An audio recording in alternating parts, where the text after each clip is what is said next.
Olá, Marcos Roberto aqui para mais um estudo avançado sobre o Antigo Testamento. Hoje nós vamos dar continuidade ao nosso estudo sobre os pecados ocultos. Mas antes de nós iniciarmos nosso estudo, eu convido você a fazer 4 coisas. Primeiro, se inscrever no canal caso você ainda não seja inscrito. Segundo, deixar o seu like agora para não esquecer depois. Terceiro, compartilhar esse vídeo com seus amigos. E por fim, ficar até o final, onde estarei fazendo uma oração, abençoando você, a sua família, os seus projetos e os seus amigos. Então, vamos lá!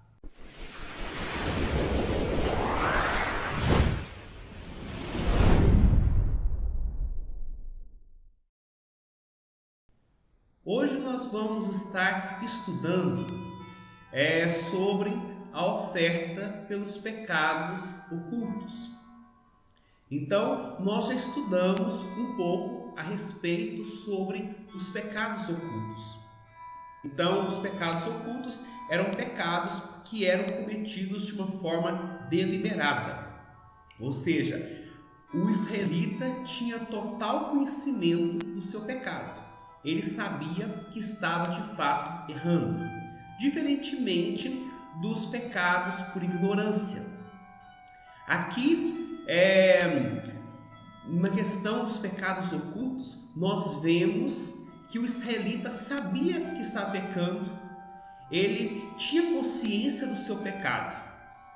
E nós vemos no texto as consequências do seu pecado e como que ele deveria fazer a expiação por aquele pecado. Quais eram os ritos cerimoniais exigidos para que o pecado dele fosse coberto. Aleluia! Louvado seja o nome do Senhor. E aqui nós vemos então a oferta pelo pecado. Nós já estudamos no capítulo 4, durante 8 aulas, nós estudamos a respeito das ofertas pelos pecados por ignorância do povo. Mas nós temos aqui todo o relato das ofertas realizadas pelo pecado, de uma forma geral. Tanto pecado por ignorância, quanto pecado oculto, pecados deliberados, pecados voluntários. Então, de Levítico 4, do versículo 1 até o capítulo 5, verso 13, nós vemos a descrição da oferta pelo pecado. No capítulo 6, do verso 24 ao 30, no capítulo 8, do 14 ao 17, e no capítulo 16, do verso 3 ao 22, nós vemos a descrição da oferta pelo pecado, tanto por pecados não intencionais, quanto por pecados intencionais, pecados voluntários. É importante salientar que nem todos os pecados voluntários, então, podiam ser cobertos por algum tipo de sacrifício, pelo sangue de algum tipo de sacrifício. Então, nós vimos que apenas alguns pecados podiam ser cobertos pelo sangue de determinados sacrifícios. Mas o pecado da idolatria não tinha perdão. Não havia nenhum sacrifício a ser realizado para cobrir esse tipo de pecado. Da mesma forma, o pecado de adultério, o pecado de profanar o sábado. Então, havia muitos pecados que não tinham nenhum tipo de sacrifício para cobri-los. Então, nós vemos mais uma vez a ineficácia dos sacrifícios levíticos. Então, como nós estudamos lá no livro de Hebreus, então era impossível que o sangue de touros pudesse cobrir o pecado.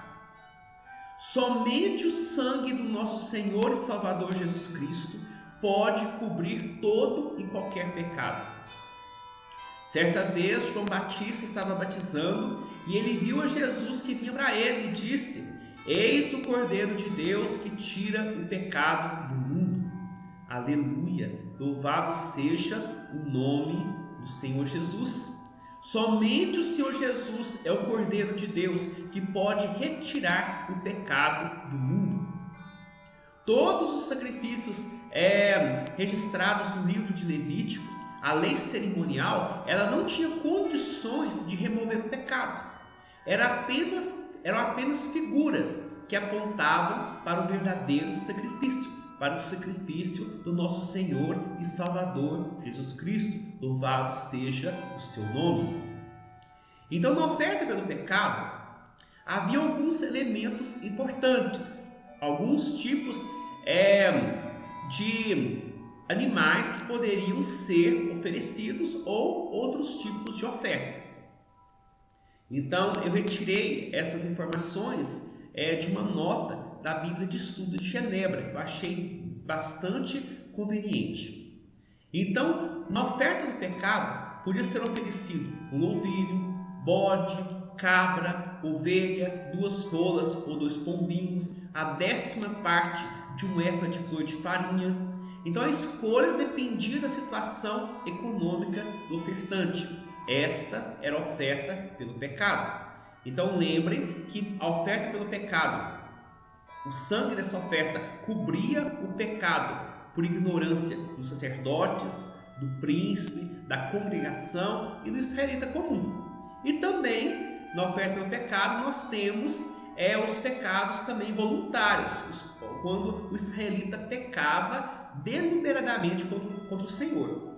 Então, não era qualquer tipo de pecado que podia ser expiado. Apenas alguns tipos específicos de pecado que podiam ser cobertos pelo sangue desses sacrifícios. Na oferta pelo pecado, a oferta pelo pecado era uma oferta especial por diversos pecados que, de modo geral, ofendiam o próximo. Nesses casos, devia ser oferecido como sacrifício um carneiro sem defeito, além de uma restituição em espécie para a pessoa ofendida, a qual se acrescentava uma 5ª parte do que fora defraudado ou perdido. As ofertas pelo pecado tinham como finalidade restabelecer o relacionamento com Deus, comprometido pelas faltas involuntárias ou por algum estado de impureza.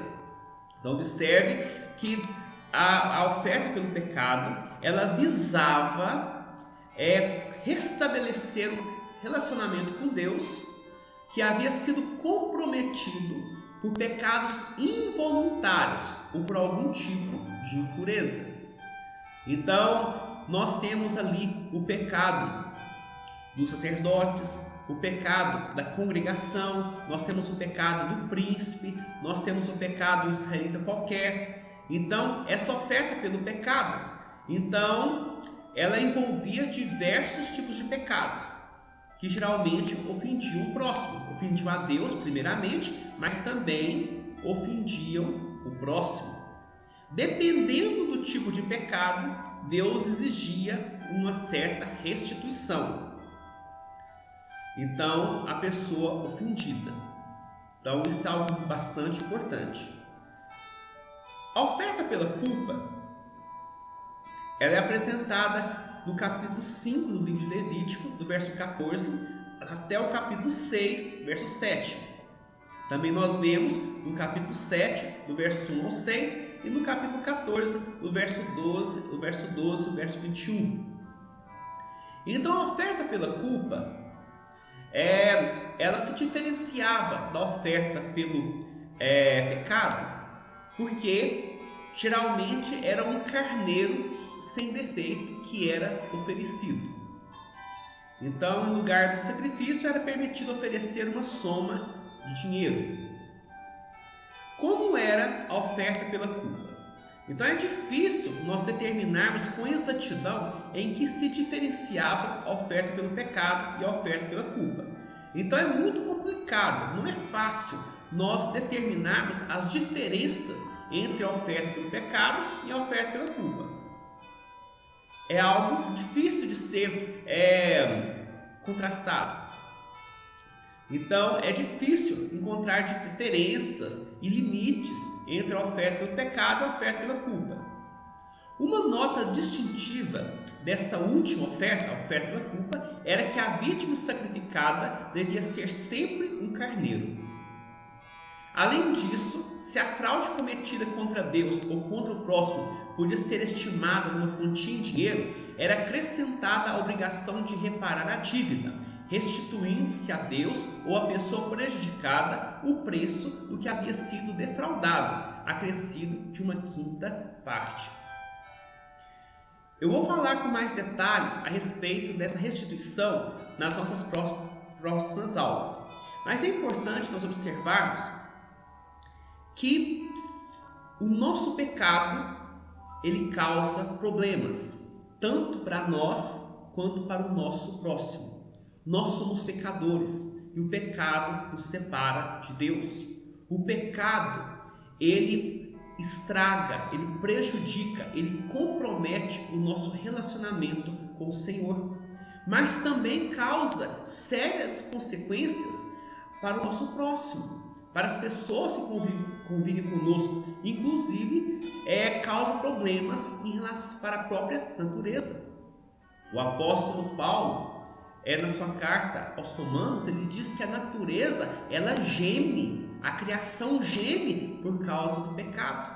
Ela espera a redenção desse mundo, ela espera que Deus venha redimi-la também, porque o pecado faz a criação sofrer. Nós vemos a destruição das florestas, nós vemos a destruição de várias espécies de animais, nós vemos o meio ambiente comprometido. Então o pecado afeta todas as áreas da vida humana, afeta toda a criação. Então Deus exige que quando nós pecarmos, nós pedimos perdão a Ele. É necessário nós confessarmos o nosso pecado para Deus. Mas muitas vezes o nosso pecado ofende o nosso próximo, e nós precisamos confessar o nosso pecado para o nosso próximo. Precisamos pedir perdão para o nosso próximo. E dependendo do grau da nossa ofensa em relação ao nosso próximo, nós precisamos fazer uma restituição. Eu vejo muitas pessoas dizendo o seguinte: basta nós liberarmos perdão. Então, libere perdão. Então, e pronto. Não é bem assim.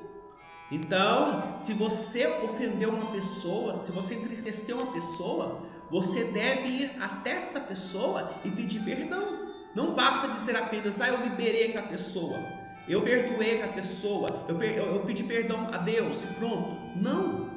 É necessário que você peça perdão a Deus e que você vá até aquela pessoa. Pedir perdão para aquela pessoa. É necessário que você faça uma restituição.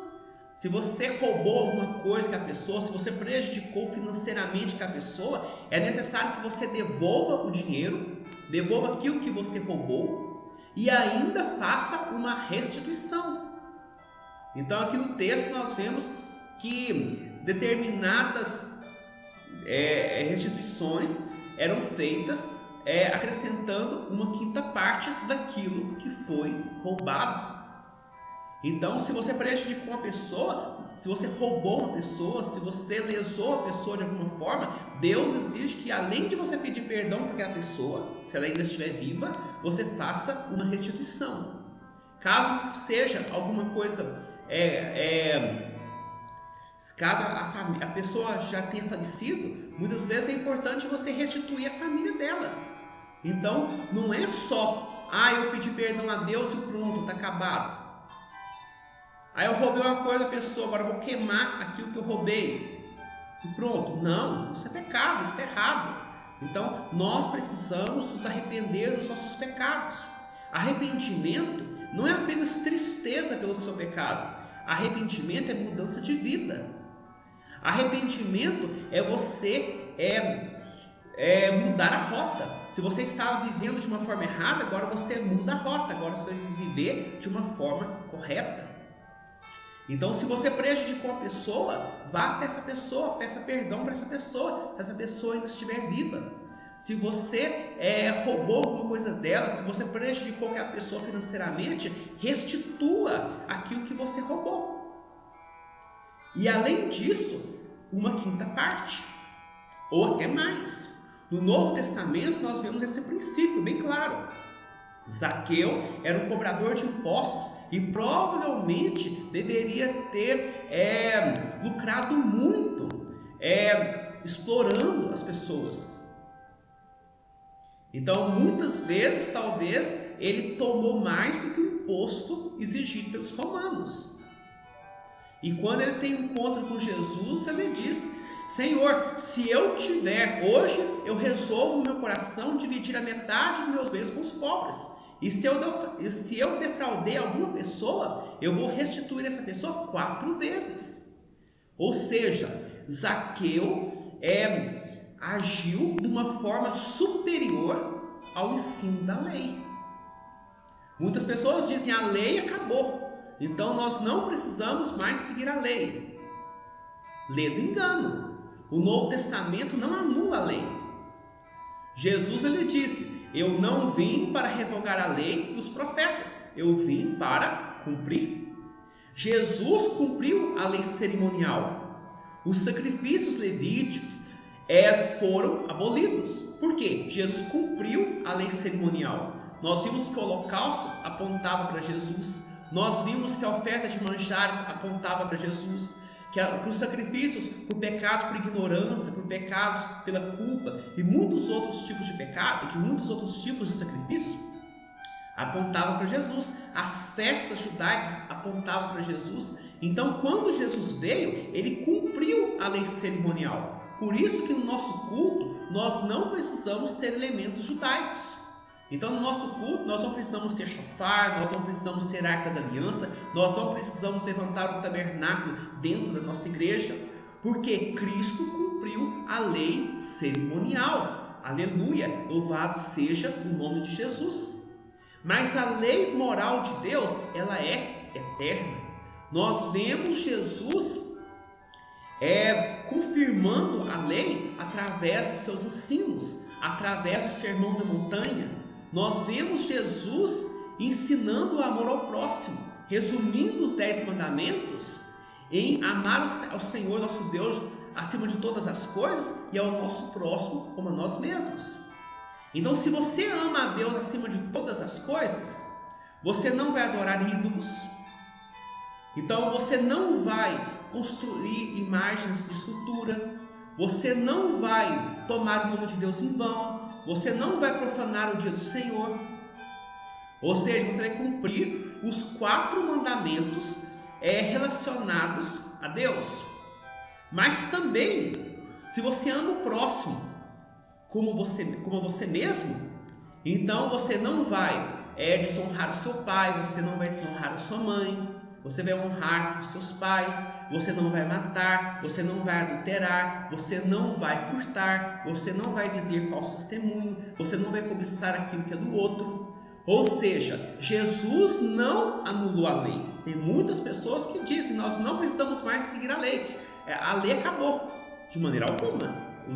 A palavra de Deus não nos ensina isso. A lei cerimonial, ou seja, os sacrifícios, as festas e muitas outras coisas, elas se cumpriram na pessoa de Jesus, porque elas apontavam para Jesus. Mas a lei moral, ela continua viva. Então, a lei moral, ela continua em toda a Bíblia e para todo sempre. Então, nós vemos ela presente nos ensinos de Jesus, nos ensinos dos apóstolos. Então, ela é eterna. Então, Zaqueu, ele não apenas restituiu, disse para Jesus que ia restituir aquilo que ele havia roubado e dar 1/5. Não. Zaqueu disse: se eu tiver defraudado alguma pessoa, eu vou, além de devolver aquilo que eu defraudei, eu vou restituir 4 vezes mais. Ou seja, o Novo Testamento mostra que nós devemos ir muito além da lei. Eu vejo muitas pessoas hoje pregando contra o dízimo, falando mal do dízimo, que o dízimo não é o ensino do Novo Testamento. Olha, o dízimo, ele aparece no Velho Testamento. Então nós vemos que ele aparece na lei. Mas antes de aparecer na lei, era uma prática comum dos patriarcas. Abraão ofereceu o dízimo de tudo aquilo que ele tinha para Melquisedeque. Jacó ofereceu o dízimo a Deus. Então era uma prática comum. Então você honrar a Deus com os seus bens materiais é uma forma de culto que é ensinado na Bíblia, antes mesmo da lei. Como era algo tão maravilhoso, como o dízimo era algo tão santo, como era algo tão maravilhoso, porque ele estava ligado ao culto. Então nós vemos Deus incorporando a prática do dízimo na lei. Ou seja, que nós precisamos amar a casa de Deus, que é dever do cristão, que é dever do israelita fiel, é dever do povo de Deus sustentar a casa de Deus, é dever do povo de Deus investir na obra da pregação do Evangelho no mundo. Malaquias, no capítulo 3, ele diz: trazei todos os dízimos da casa do tesouro, para que haja mantimento na minha casa, e provai-me nisto, diz o Senhor dos Exércitos, se eu não vos abrir as janelas dos céus e não derramar sobre vós bênção sem medida. Provérbios 3, verso 9 e 10 diz: honra ao Senhor com os teus bens e com a primícia de toda a tua renda, e se encherão fartamente os seus celeiros, e transbordarão de vinho os seus lagares. Aleluia! Dízimo, ofertas, é uma forma de você cultuar a Deus, de você honrar a Deus. Todas as pessoas que são fiéis a Deus, que consagram o seu dízimo com amor, com alegria no seu coração, são pessoas abençoadas. Dificilmente você vai encontrar uma pessoa, um dizimista fiel, um ofertante fiel na casa de Deus, que vai reclamar de alguma coisa. Geralmente eles reclamam quando não ofertam a Deus, porque eles sentem mal quando eles deixam de ofertar na casa de Deus. O dízimo é bíblico. Mas você vai dizer: o dízimo não está presente no Novo Testamento. De fato, nós não encontramos um versículo específico falando a respeito do dízimo. Mateus 23, verso 23, se não me engano, é um texto onde ele aparece. Jesus cita o dízimo, mas não é um ensino específico para a prática do dízimo da igreja. Só que nós vemos que o princípio de nós honrarmos a Deus com os nossos bens ainda continua. Nós vemos Jesus exaltando a oferta da viúva pobre. A viúva pobre, ela não ofertou apenas 10% daquilo que ela tinha, ela ofertou tudo. E Jesus honrou aquela viúva pobre, porque ela deu todo o seu sustento, deu tudo para a obra de Deus, porque ela amava a Deus, ela amava o Senhor, ela ofertou tudo. Então a oferta da viúva pobre não foi de 10%, não foi o dízimo, mas foi 100%. Nós vemos no Novo Testamento mulheres sustentando o ministério de Jesus e dos seus apóstolos. Nós vemos no Novo Testamento Barnabé vendendo propriedades, vendendo um campo e entregando o dinheiro aos pés dos apóstolos. Nós vemos a prática das ofertas. E nós vemos que as ofertas do Novo Testamento, elas não se reduziam a apenas 10%, era 100%, era muito mais que 10%, às vezes até 100%. Ou seja, bens eram vendidos e entregues à igreja de acordo com a necessidade que os cristãos estavam passando naquele momento. Nós vemos o apóstolo Paulo incentivando as igrejas a ofertarem na casa de Deus. Então, nós vemos esse princípio das ofertas. E quando a gente fala em oferta do Novo Testamento, elas não se resumem a 10%, é muito mais que 10%. Então o Novo Testamento não anula o dízimo, o Novo Testamento amplia o dízimo. As igrejas históricas, muitas outras igrejas, elas conservam o dízimo não porque era algo limitado à lei, de maneira alguma, mas como é um método de contribuição e segue os padrões do Novo Testamento, porque o dízimo, porque as ofertas do Novo Testamento, elas deveriam ser proporcionais à renda de cada um, à prosperidade de cada um. O dízimo, ele é proporcional à renda de cada um. Por exemplo, se uma pessoa ganha R$1.000 por mês, ela vai ofertar R$100. Se uma pessoa ganha R$10.000 por mês, ela vai ofertar 1.000. Ou seja, qual que ofertou mais? A que ganhava 1.000 ou ganhava 10.000? Nenhuma delas. Todas ofertaram 10%. Então, é um princípio bíblico. Cada um está ofertando de acordo com a sua própria,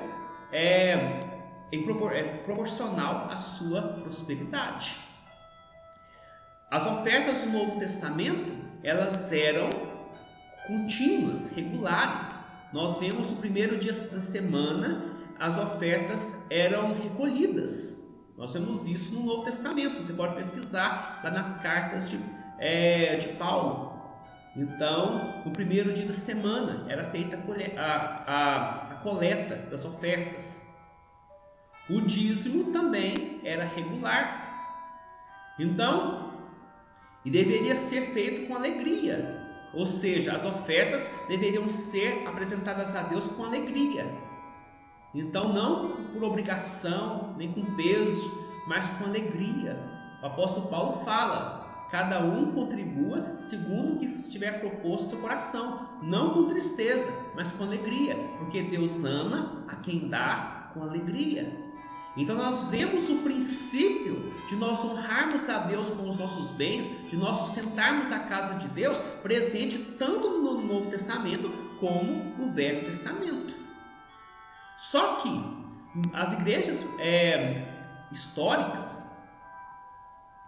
então, elas mantêm o dízimo porque foi um método de contribuição bíblico. Ele foi aprovado por Deus no Velho Testamento, não estava restrito apenas à lei, mas já era praticado muito tempo antes da lei pelos patriarcas. Foi um método divino aprovado por Deus e assim incorporado à lei. Então, e segue os preceitos do Novo Testamento e muitos outros que eu não mencionei. Só que o Novo Testamento, ele amplia o dízimo. Então, se você pensa que está agradando a Deus ofertando apenas seu dízimo, você está enganado. O Novo Testamento, ele expande o dízimo, ou seja, expande a nossa contribuição. Da mesma forma que Zaqueu não acrescentou apenas uma quinta parte daquilo que ele defraudou as pessoas, ele deu 4 vezes mais. O Novo Testamento amplia essa verdade. Aleluia! Louvado seja o nome do nosso Deus. Então, no Novo Testamento, nós vemos a viúva pobre ofertando 100%. Nós vemos Barnabé vendendo um campo, entregando todo o dinheiro aos pés dos apóstolos. Nós vemos cristãos, nos primeiros dias da igreja, vendendo propriedades e distribuindo entre os membros da igreja. Então, nós vemos o apóstolo Paulo recolhendo uma grande oferta das igrejas da Europa para sustentar as igrejas pobres da Judéia. Então, é um princípio bíblico. Então, cuidado com aquilo que você tem ouvido nos dias de hoje. Então, se você acha que não deve consagrar o dízimo, não tem problema. Se você acha que não deve dar os 10%, não tem problema. Dê 15%, dê 20%, dê 30%, dê 40%. Deus ama a quem dá com alegria. Mas você não vai dar isso. Mas agora eu quero abrir um parênteses. A sua oferta deve ser voluntária, deve ser um ato de culto. Então, você deve ofertar para a expansão do reino de Deus. Então, se você, por exemplo, oferta porque você quer uma bênção de Deus, se você quer receber alguma coisa de Deus em troca, você dá algo para Deus, mas esperando receber outra coisa, então isso é pecado, isso é barganha, isso não é culto. Isso não é obediência. Deus não aceita barganhas. Deus não faz esse tipo de negócio com a igreja. Então, cuidado com isso. E outra observação que eu faço: olhe aonde você está semeando.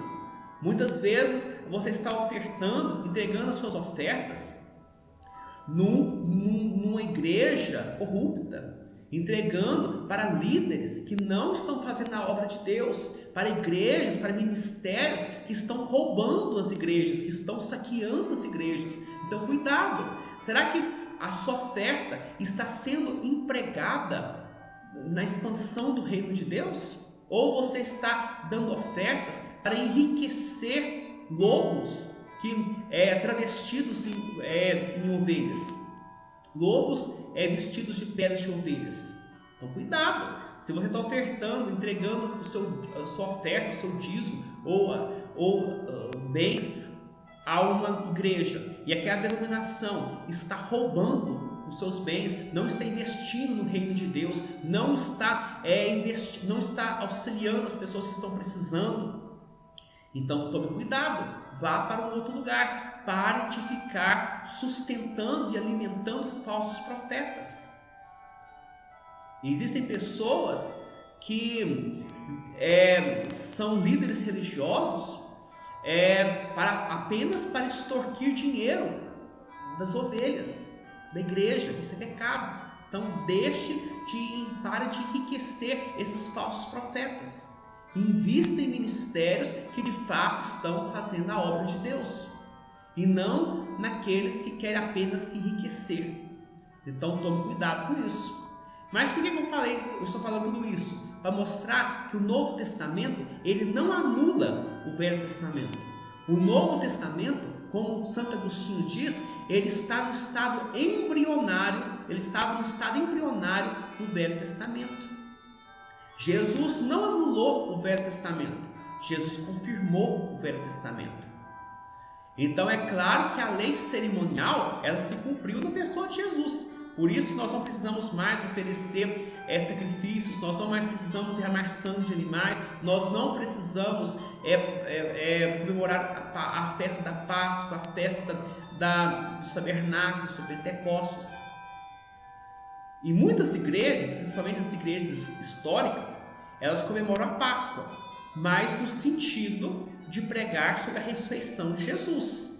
Então é um outro sentido, aproveita o feriado cristão, então a data do calendário para poder honrar a Deus, para poder relembrar a morte e ressurreição do nosso Senhor Jesus Cristo. Não tem problema algum você comemorar, você participar, você comemorar a Semana Santa. Não tem problema algum, porque você está ali não voltando para os ritos judaicos, mas você está aproveitando um feriado nacional para você lembrar da morte e da ressurreição do nosso Senhor Jesus Cristo.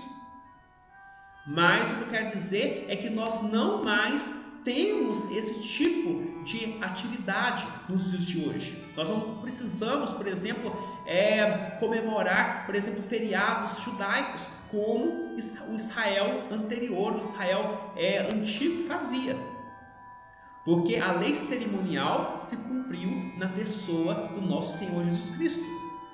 Mas a lei moral, os 10 mandamentos e de muitas outras leis, o espírito moral da oferta pelo pecado, da oferta pela culpa, da oferta de manjares, do holocausto, os princípios morais e espirituais por trás desses sacrifícios continuam vivos em toda a Bíblia e vão continuar para todo sempre.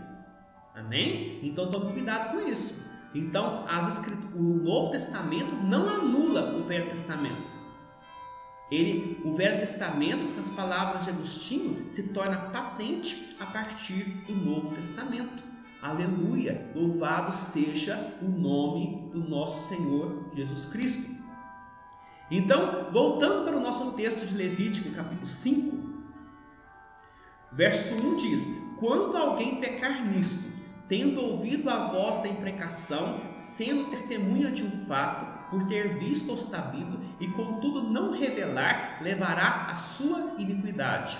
Ou quando alguém tocar em alguma coisa imunda, seja corpo morto de besta fera imunda, seja corpo morto de animal imundo, seja corpo morto de réptil imundo, ainda que ele fosse oculto e tornar-se imundo, então será culpado. Ou quando tocar a imundícia de um homem, seja qual for a imundícia com que se faça imundo, e lhe for oculto e souber depois, será culpado. Ou quando alguém jurar temerariamente com seus lábios, fazer mal ou fazer bem, seja o que for que o homem pronuncie temerariamente com juramento, e lhe for oculto e o souber depois, culpado será numa dessas coisas.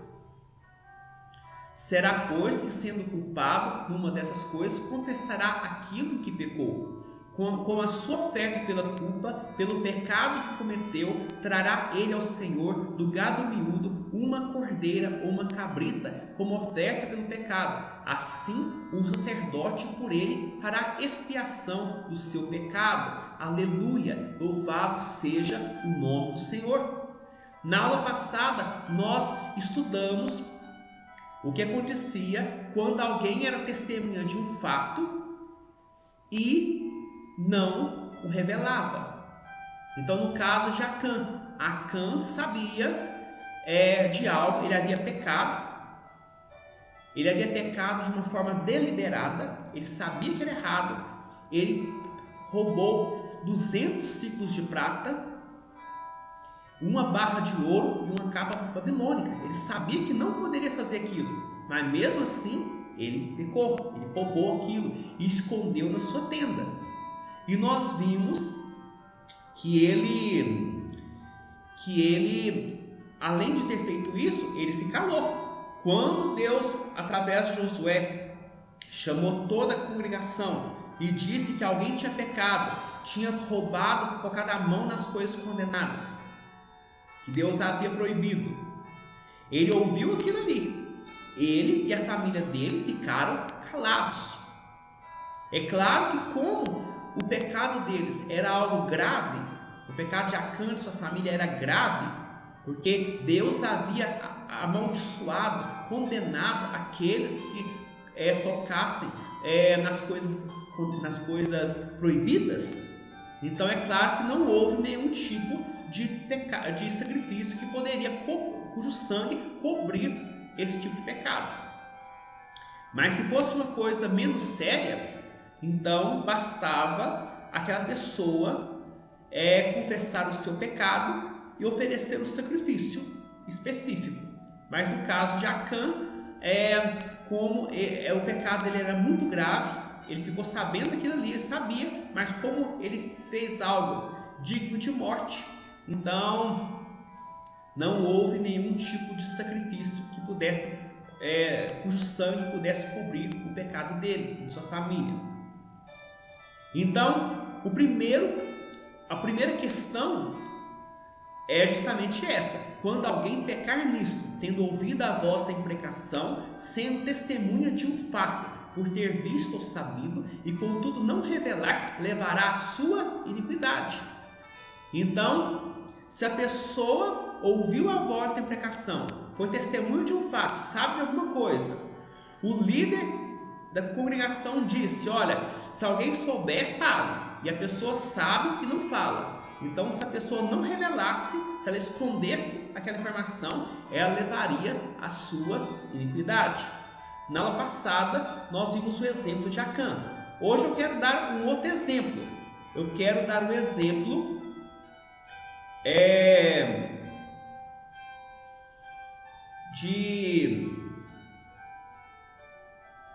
de Mica. Então, Mica, cuja história está lá em Juízes, capítulo 17, ele roubou da sua mãe, ele pegou um dinheiro da sua mãe e escondeu. E aí a mãe começou a amaldiçoar a pessoa que havia roubado. Aí depois que ele viu a mãe dele lançando maldições, ele pegou e revelou. Ele disse: olha, fui eu, mãe.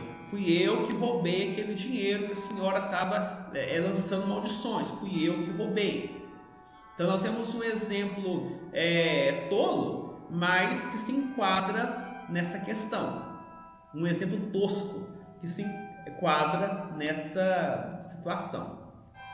Vemos o nosso próprio Senhor Jesus Cristo se enquadrando. Não é que ele houvesse pecado, mas que ele sabia de algo e o sumo sacerdote perguntou para ele e ele não quis responder.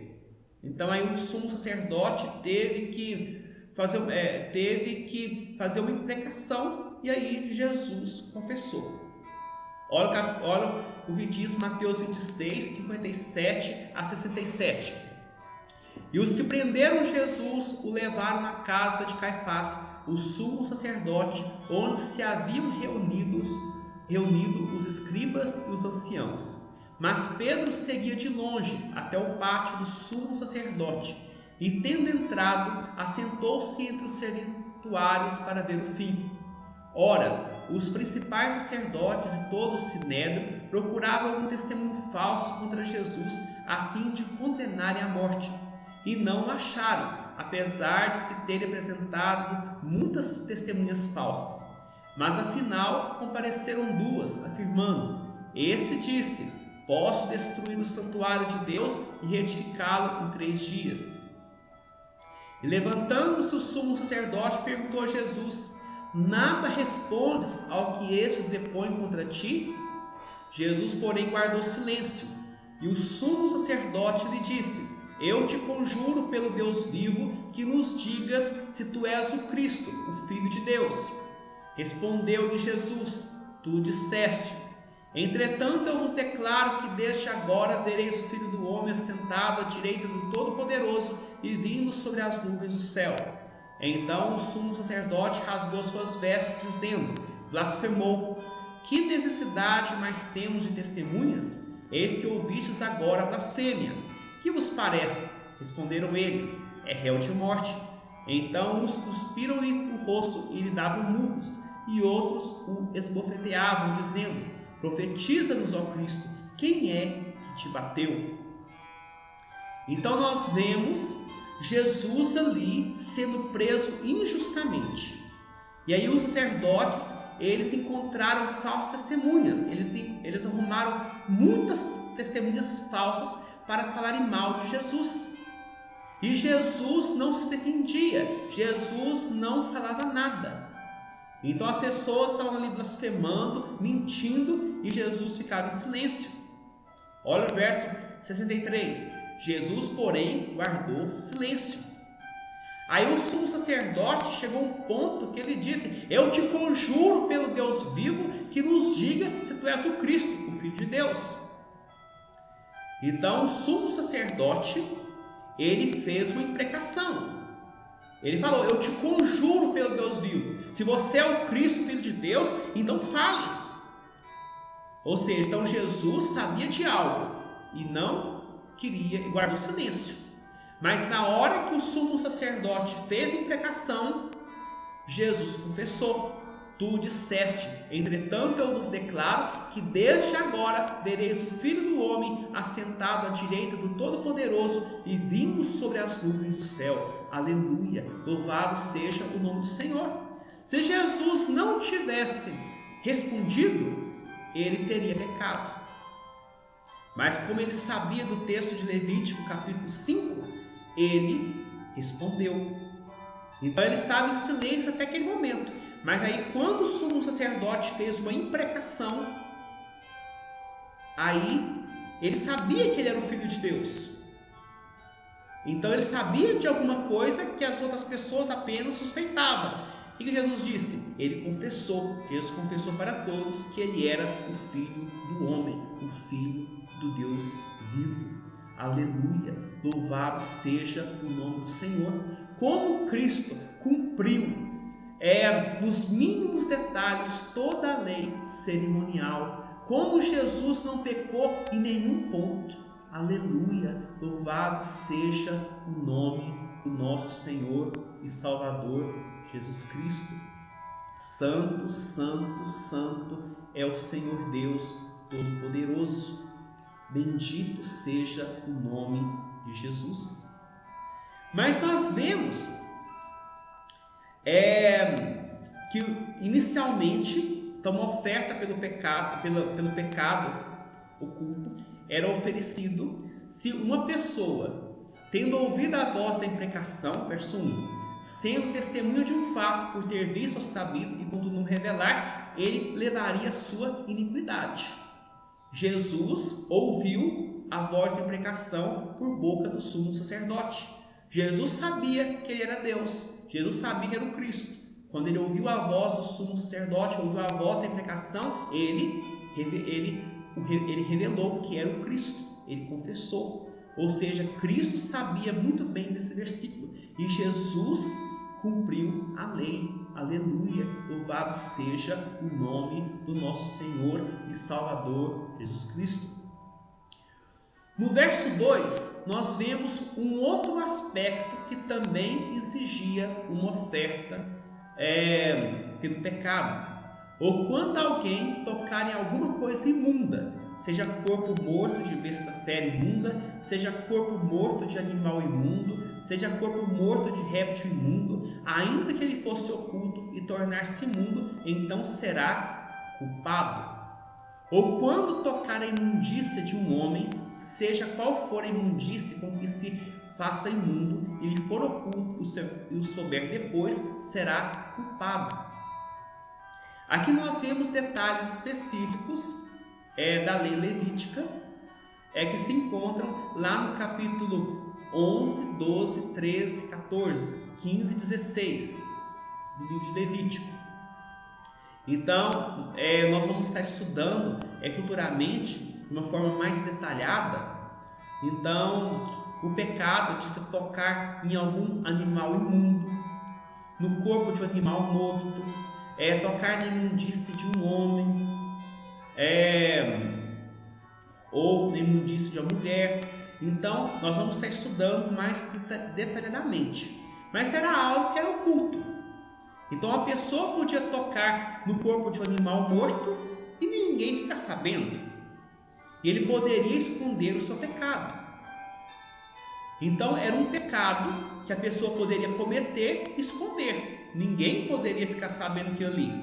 Então, se a pessoa tocou no corpo do animal morto ou do animal imundo, talvez ninguém ia ficar sabendo aquilo ali.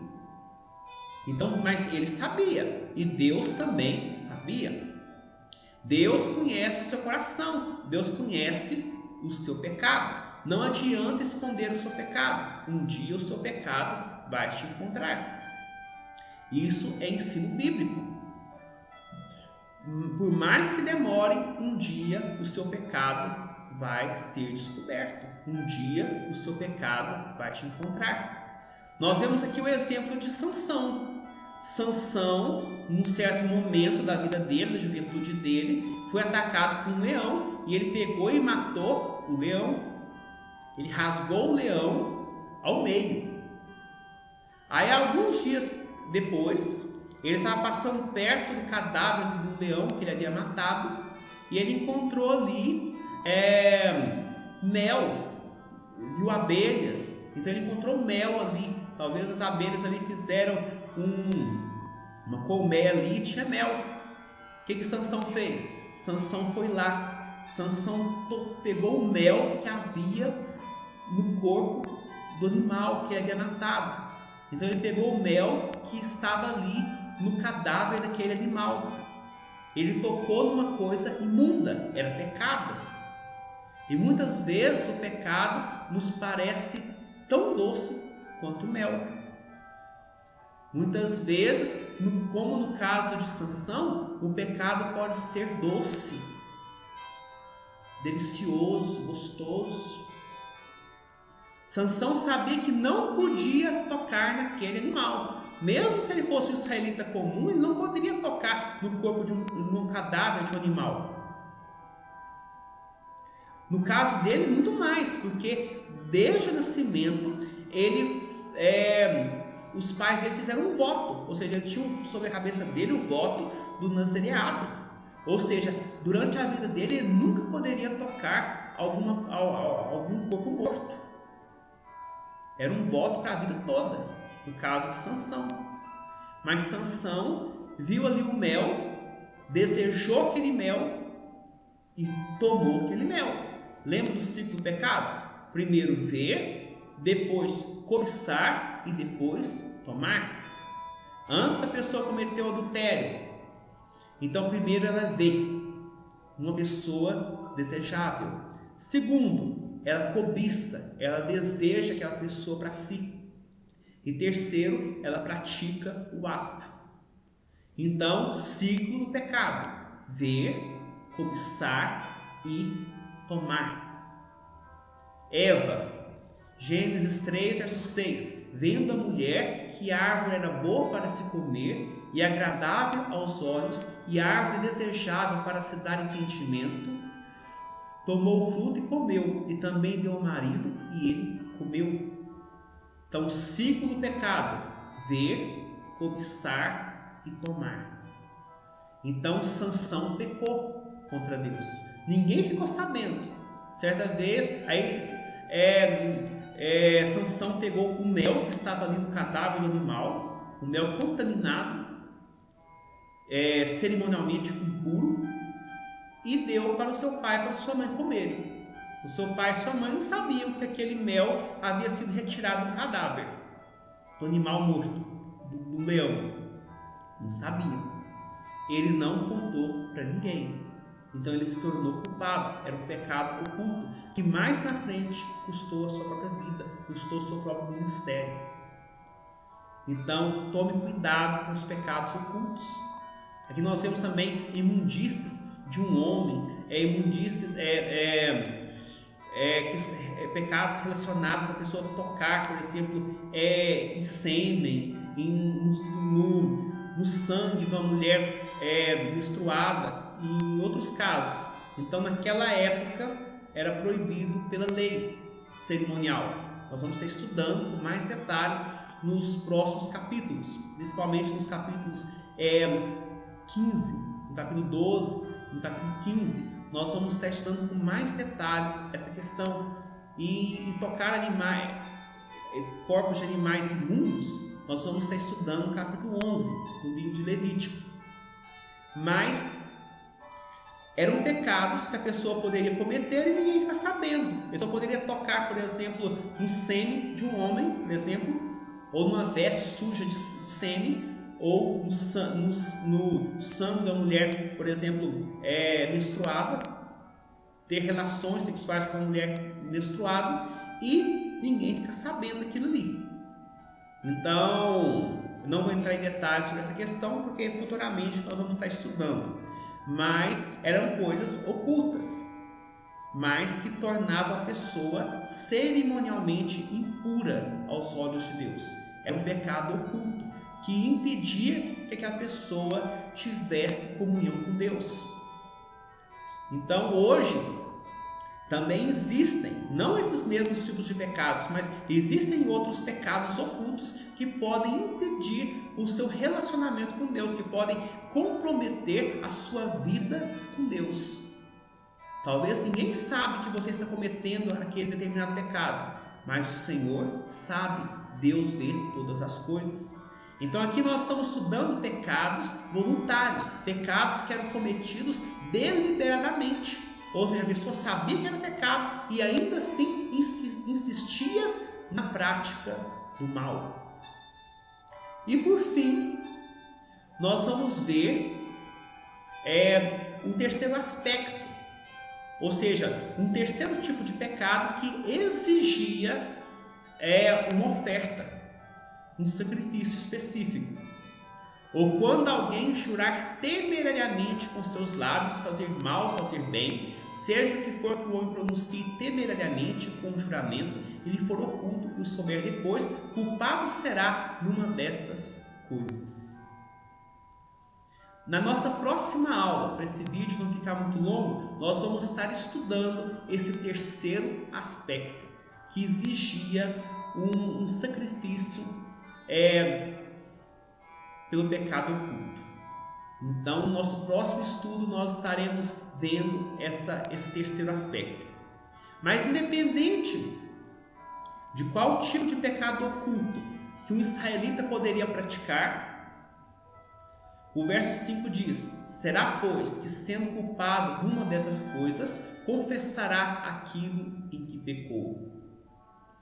Então, nós vemos que, independente do seu pecado, você deve confessar o seu pecado a Deus. Não esconda o seu pecado no seu coração. A Bíblia diz que Davi, lá no Salmo 32, que enquanto ele confessou os seus pecados, envelheceram os seus ossos pelos seus constantes gemidos todo dia. Ele sentia o peso do seu pecado, ele sentia a sua consciência manchada, a sua consciência pesando. Ele sabia que havia pecado contra o Senhor. Enquanto ele escondia o seu pecado no seu coração, os seus ossos se envelheciam. Ele adoecia espiritualmente e muitas vezes até fisicamente. Muitas doenças são causadas por pecados ocultos, por pecados não confessados. Existem muitas doenças psicossomáticas que são causadas pela culpa, que são causados por pecados ocultos. Então tome muito cuidado com isso, confesse o seu pecado, não fique escondendo o seu pecado no seu coração. Um dia esse pecado vai ser descoberto. E além disso, esse pecado pode adoecer a sua vida, comprometendo a sua relação com Deus. Que o Senhor possa te abençoar poderosamente. Que o Senhor possa guardar o seu coração, que você possa estar confessando os seus pecados diariamente diante do Senhor. Não esconda do Senhor os seus pecados. Se for um pecado que você não consegue se livrar dele, peça a Deus força: Senhor, me ajude a vencer esse pecado. Eu não consigo me livrar desse pecado. É um vício que se instalou na minha vida. Senhor Jesus, me ajude. Me dê forças, me dê sabedoria para vencer esse pecado. Confesse o seu pecado a Deus. Se for necessário, se for um vício que você não consegue se libertar, muitas vezes é necessário que você precise de um acompanhamento terapêutico, médico. Isso não é vergonha. O importante é você ter a consciência limpa diante do Senhor. O importante é você andar nos caminhos do Senhor. Então confesse os seus pecados. Provérbios 28:13 fala que aquele que esconde os seus pecados jamais prosperará, mas aquele que confessa o seu pecado e o deixa alcançará misericórdia. Provérbios 28:13 diz que não é apenas confessar, mas é abandonar o pecado. Não adianta apenas confessar e estar pronto a praticá-lo de novo. É necessário confessar o pecado e abandoná-lo. Que o Senhor te abençoe poderosamente, que o Senhor te livre de todo mal e que o Senhor te dê a paz. E agora eu quero fazer uma oração abençoando você, a sua família, os seus amigos e os seus projetos. Amém? Ó Deus, Deus Santo, Deus Eterno, graças, ó Pai, eu te dou, Pai, porque o Senhor é bom e porque a sua misericórdia dura para todos sempre. Não existe outro Deus além do Senhor, ó Pai. Não existe outro que mereça a nossa adoração a não ser o Senhor, ó Pai. Só o Senhor é santo, só o Senhor é gracioso, só o Senhor é tremendo. Santo, santo, santo é o nome do Senhor, ó Pai. Não existe outro Deus além do Senhor. Não existe outro que mereça a nossa adoração a não ser o Senhor, ó Pai. Santo, santo, santo é o Senhor, ó Pai. Toda a terra está cheia da tua glória, Pai. Bendito seja o nome do Senhor, ó Pai.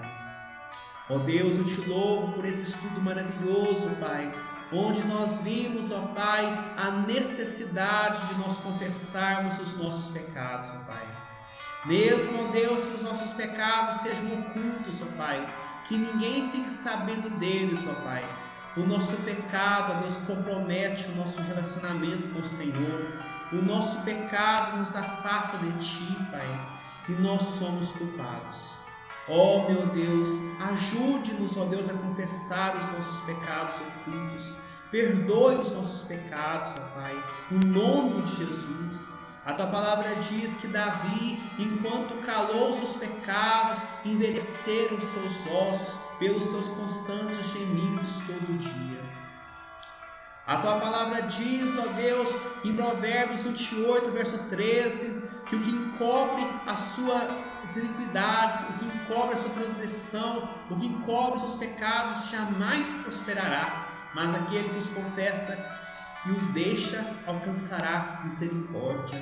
Aleluia, louvado seja o nome do Senhor Jesus. Perdoe os nossos pecados, ó Pai. Livra-nos do mal, livra-nos, ó Deus, do engano, Pai. Livra-nos, ó Deus, da aparência do mal, Pai. Só o Senhor é santo, só o Senhor é gracioso, só o Senhor é tremendo, Pai. Santo, santo, santo é o Senhor Deus Todo-Poderoso. Toda a terra está cheia da Tua glória. Perdoe os nossos pecados. Livra-nos, ó Deus, do mal, Pai. Livra-nos, ó Deus, da aparência do mal, Pai.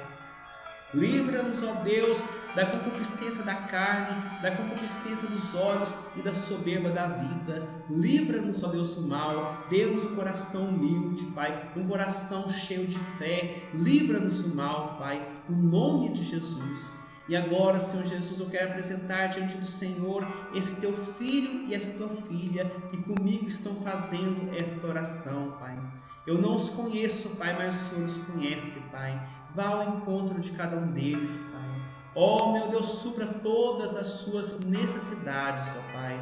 Dê a eles um coração humilde, dê a eles um coração arrependido, dê a eles um coração cheio de fé. A Tua palavra diz, ó Deus, no Salmo 51, verso 17, sacrifícios agradáveis a Deus são o espírito quebrantado, coração compungido e contrito, não desprezarás, ó Deus. Ó meu Deus, perdoe, ó Deus, os pecados desses Teus filhos que comigo fazem essa oração, Pai. Livra eles do mal, Pai. Livra eles, ó Pai, dos inimigos da fé, Pai. Livra eles, ó Deus, do mundo. Livra eles do pecado. Livra eles, ó Pai, do diabo, Jesus. Livra eles do mal, Pai. Livra eles, ó Deus, da concupiscência da carne, da concupiscência dos olhos e da soberba da vida. Livra, ó Deus, os Teus filhos de todo mal, Pai, em nome do Senhor Jesus, ó Pai.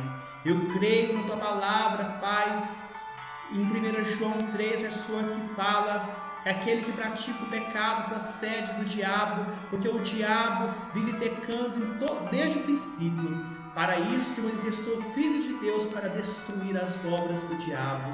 Ó meu Deus, destrua as obras de Satanás na vida desse Teu filho e dessa Tua filha que comigo fazem essa oração. E agora, ó Deus, nesse momento em que os Teus filhos estão apresentando os seus pedidos diante do Senhor, nesse momento que os Teus filhos estão fazendo a sua súplica diante do Senhor, ó Pai, eu peço que o Senhor tenha misericórdia de cada um deles, ó Pai. Não rejeite a oração desses Teus filhos, ó Pai, que nesse momento estão clamando pelo Teu socorro. A Tua palavra diz no Salmo 121, eleva os olhos para os montes, de onde me virá o socorro? O meu socorro vem do Senhor, que fez o céu e a terra. Ó meu Deus, Deus santo, Deus eterno, não há ninguém que possa nos ajudar, ó Deus, não há ninguém, ó Deus, que possa nos dar vitória a não ser o Senhor, não há ninguém que possa resolver os nossos problemas a não ser o Senhor, ó Pai. Eleva os olhos para os montes, de onde me virá o socorro? O meu socorro vem do Senhor, que fez o céu e a terra. Não há ninguém, ó Deus, nem nesse mundo, Pai, que possa, Deus, nos ajudar a não ser o Senhor, ó Pai. Levanta a Tua mão poderosa, dê vitória para esse Teu filho e para essa Tua filha que comigo fazem essa oração. Perdoe os seus pecados, ó Deus.